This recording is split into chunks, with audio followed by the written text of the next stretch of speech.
মুন্সিগঞ্জের টঙ্গিবাড়ির উত্তর পাইকপাড়া দিঘি। বিশাল এই দিঘিতে কয়েক বছর ধরে বিভিন্ন প্রজাতির মাছ চাষ করেন পাঁচ ভাই শেখ মুরাদ, শেখ কাওছার হোসেন, শেখ বখতিয়ার, শেখ আরিফ ও শেখ পলাশ।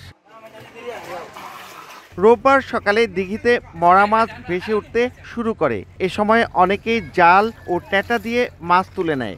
এমন ঘটনার দৃষ্টান্তমূলক শাস্তি দাবি করেছেন স্থানীয়রা। বিষ দিয়া শত্রুপক্ষের লোক বিষ দিয়া মাছ মেরে লাইছে। এই পুকুরে চারোদিকে মানুষ মাছ ধরতে, মাছ বাইসা উঠতেছে, তখন আমিও ধরতে নামলাম। 7-8 লাখ মাছ আমাদের ক্ষতি করছে।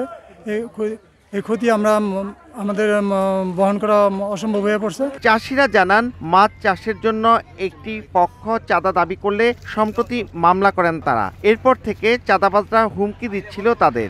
এরপরই এমন ঘটনা ঘটে। রুন্না জাহাঙ্গীর, রুন্নার পোলায়, জাহাঙ্গীরের ভাতিজা, জাহাঙ্গীরের ভাই এবং এই পাশে আরো কয়েকজন আছে, তাদেরকে মামলা দেওয়া হয়েছে। এই কারণে কয়েকবার হুমকি দিছে চাঁদা চাওয়ার জন্য। তো হুমকি দেওয়ার পরে আমরা মামলা করছি কোর্টে, 2-3টা মামলা করছি।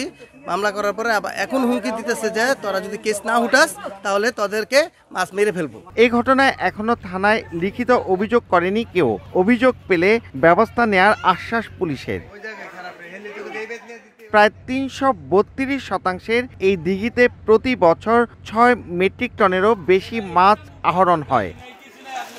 নাসির উদ্দিন উজ্জ্বল, সময় সংবাদ, মুন্সিগঞ্জ।